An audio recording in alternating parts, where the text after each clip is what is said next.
সিদ্ধান্ত নিছো জীবনটা ঠিক আছে, ভালো হয়ে যাবে। আল্লাহ বলেন তোমার এই পরিকল্পনা হইতে পারে তুমি একটা খেয়াল করে নিছো আর 15 দিন পর থেকে, তুমি ধরে নিছো আর 1 মাস পর থেকে, মাঝ বয়সী চাচা আপনি ধরে নিছেন রিটায়ার্ডের পর থেকে, আপনি ধরে নিছেন আর 4 তলার কাজটা শেষ, 5 তলার শুধু কোনো রকমে ছাড্ডা দিয়া কোনো রকমে ইট্টি গাঁথতে পারলে সিটারি বাটফারি ছেড়ে দিন। হুজুরি আমনের লোকে ডাইরেক্ট সাপ কথা কয়ে দিল, শুধু এই 5 নম্বর ফ্লোরের ছাড্ডা কদ্দুর কি করতে দেন, ডালাইটা হয়ে যায়, এরপরে ভালো হয়ে যাবেন, ভালো হয়ে যাবেন একদম বালা। এইভাবে যে আপনি গুছাইছেন সব কিছু আপনার ভালো হওয়ার প্ল্যান প্রোগ্রাম, কিন্তু নগদ সাড়া দিলেন না। কসম আল্লাহর, আল্লাহ বলেন ওয়ালামু আন্নাল্লাহা ইয়াহুলু বাইনাল মারই ওয়া কলবি, আল্লাহ বলে বান্দা জেনে রেখো তুমি বান্দা, তুমি মানুষটা, তোমার শরীরটা আর তোমার অন্তরের ইচ্ছা পরিকল্পনা হতে পারে এই দুইটার মাঝখানে আল্লাহর সিদ্ধান্ত প্রতিবন্ধক হয়ে যাবে, বিপরীত হয়ে যাবে। তুমি প্ল্যান করছো 15 দিন পর থেকে ভালো হবে, আল্লাহ পাকের সিদ্ধান্ত আগামীকাল কবরে যাবে। ওয়ালামু আন্নাল্লাহা ইয়াহুলু বাইনাল মারই ওয়া কলবিহি, তোমার পরিকল্পনাই থেকে যায়, তুমি আর বদলাইতে পারলা। এজন্য আল্লাহ রসুলের ডাকে, কোরআনের আহ্বানে নিজেকে ঈমান আমলের দিকে দোস্ত সাড়া দিতে হবে। তৎন কখন? এখনই। ইজা দাআকুম, যখনই আল্লাহর ডাক শুনবেন তখনই সাড়া দিবেন, যখনই রাসূলের ডাক শুনবেন তখনই সাড়া দিবেন, 1 মিনিটও দেরি করবেন না। আল্লাহ বলছে বান্দা 1 মিনিটও না, হতে পারে পরবর্তী মিনিটে তুমি নাই। আমি 2021 সালে আসরের নামাজ পড়ে কোরবানির আগে জিলহজ মাসের রোজা রাখছি, নফল রোজা, কোরবানির 3-4 দিন আগে। মাগরিবের নামাজের পরে আমার বয়ান, আসরের নামাজের মসজিদে জামাতে পড়ে অল্প কদ্দুর জায়গা, 15-20 মিনিটের জায়গা, আমি আমার এক পরিচিত বন্ধুর মোটর সাইকেলের মধ্যে উঠছি। মাহফিলওয়ালারে মসজিদে মাগরিব বাদ বয়ান, ইসলাহি মাহফিল। আমি ওনারে বলছি মিজান ভাই আমি গাড়িতে উঠছি মোটর সাইকেলে, আপনার ওখানে এসে ইফতার করবো, আমি রোজা আসি, আমার ইফতার রেডি করেন। উনি বলছে ঠিক আছে হুজুর, আইসা ইফতার করবেন। আমার প্রস্তুতি ঠিক 5 থেকে 7 মিনিটের মাথা ভ্যান গাড়ি আমার পায়ের মধ্যে বাড়ি দিছে, এসে মোটরওয়ালা ভ্যান গাড়ি আরেক পাশ থেকে একটা বাড়ির লোক আমি উইরা রাস্তার মধ্যে পড়ছি। পাওটা টান দিয়ে দেখছি আমার এই পাওটা পুরো ভাঙ্গে গেছে, আমার এই পাওটা এখনো বাঁকা আছে, একটু এখন জোড়া লাগছে, একটু বাকি একটু বাঁকা আছে, এই পাওটা ভাঙ্গে গেছে, একবারে ভাঙ্গে গেছে। আমারে ধরাধরি করে পরে সিএনজিতে উঠাইছে নিচে মুন হসপিটালের কাছাকাছি গিয়ে আমি এদূর শুধু বলছি যে আমি রোজা আছি।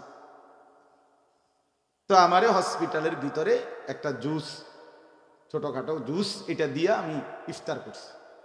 আমার পরিকল্পনা ছিল ইফতার করব কোথায়, ওইখানে মাগরিব বাদ আমার বয়ান, তো আমার স্বপ্ন ইফতার ওইখানে, মালিকের ফয়সালা ইফতার কোথায়, মুন হসপিটাল।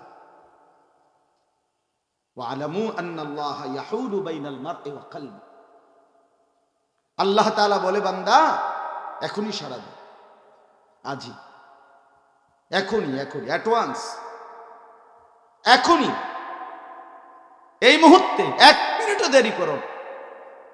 তুমি জানো না ওমা তাদরি নাফসুম মাযা তাকসিবু গাদান, কেউ জানে না পরবর্তী মিনিটটা তোমার জীবনে কি অপেক্ষা করছে। আল্লাহ তাআলা বলেন ওয়া আন্নাহু ইলাইহি তুহশারুন, এরপরের কথা আল্লাহ বলেন বান্দা এরপরে এটাও শুনে নাও, যদি তুমি আল্লাহ এবং তার রসুলের ডাকে সাড়া নাও দাও, পাত্তাই দিলা না, কদর করলা না, গুরুত্বও দিলা না, ঠিক আছে বান্দা, তবে এটা মনে রেখো গুরুত্ব দাও আর না দাও, গ্রহণ করো আর বর্জন করো, পাত্তা দেও অথবা না দেও, খামখেয়ালি করো, যাই করো বান্দা, তুমি অবশ্যই আল্লাহর কাছে একত্রিত হবে, জমা হবে, ফেরত যেতে হবে। ঠিক না?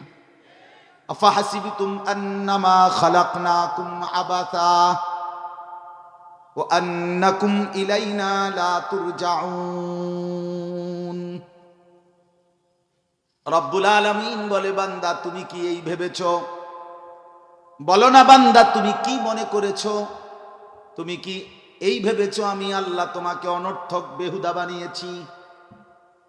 এটাই মনে করছো না? যুবক ভাই, তুমি এই ভাবছো না?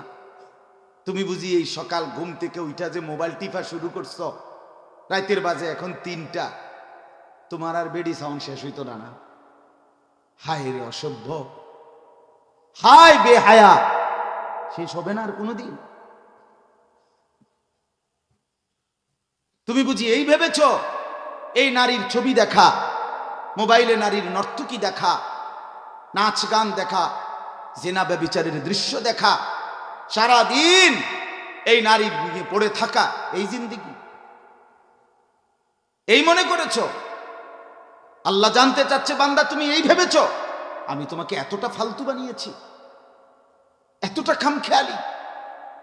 তুমি মদ খাইবা, জুয়া খেলবা, তুমি নিজে নিজে প্রতিবন্ধীর মতো চুল আশ্রাইবা, ফ্যাশন করবা, মোটরসাইকেল একটা নিয়ে শুধু শহরে শহরে রাস্তায় রাস্তায় অপদার্থের মতো ঘুরবা, আর যেই কোনো মেয়ের পিছনে, নারীর পিছনে জিন্দেগি শেষ করে দিবা। হায়, কোন সুস্থ স্বাভাবিক মানুষ তো এতটা অকর্মণ্য, এতটা অপদার্থ, এতটা গাফেল হইতে পারে না রে বাপ, কোনোভাবেই, কোনোভাবেই। এটা তো বোঝা উচিত। আল্লাহ জিজ্ঞেস করছেন, আফা হাসিবতুম, কি ভেবেছো বান্দা আমি তোমাকে বেহুদা বানিয়েছি? না, তুমি জানো বান্দা?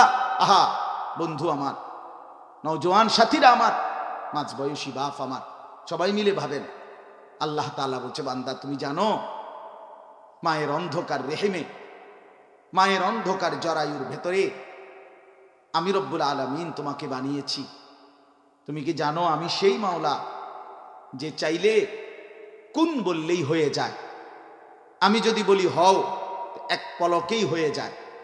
হাদিসের মধ্যে আছে, আল্লাহ নবী সাল্লাল্লাহু আলাইহি ওয়াসাল্লাম বলেন, আল্লাহ তাআলা যদি কোনো কিছু করতে চান তো কুন, কাফ নুন পেশ কুন, এটাও পুরা বলতে হয় না, বাইনাল কাফে ওয়ান নুন, কাফ এবং নুনের মাঝখানে থাকতে থাকতেই এটা হয়ে যায়। হ আর ও, হও, এই দুইটার মাঝে থাকতে থাকতে হয়। আল্লাহ বলে, বান্দা যেই আমি এতটা দ্রুত আমার ইচ্ছা পূরণ করতে পারি, সেই আমি তোমাকে যখন বানাইতে চাইলাম তখন তো আমি কুন ফায়াকুন বলি নাই, এক পলকে বানাই নাই, একদিন না, 2 দিন না, 9টা মাস টানা মায়ের অন্ধকার জরায়ুর ভিতরে গোটা পৃথিবীকে না জানিয়ে, কাউকে না বলে, খালাকতুহু বিয়াদাইয়া, আমি রব্বে করিম আমার কুদরতি হাতে আমি একটু একটু করে 9 মাস লাগাতার বান্দা বানিয়েছি তোকে, সাজিয়েছি তোকে, আমি বানিয়েছি। ওয়ালাকাদ খালাকনাকুম সুম্মা সাওয়ারনাকুম, সূরা আরাফের মধ্যে আছে। আল্লাহ বলে, বান্দা আমি তোকে বানিয়েছি, আমি তোকে সাজিয়েছি, বানাইছিও আমি, সাজাইছিও আমি। এই নাক আমি লাগাইছি, এই চোখ আমি লাগাইছি।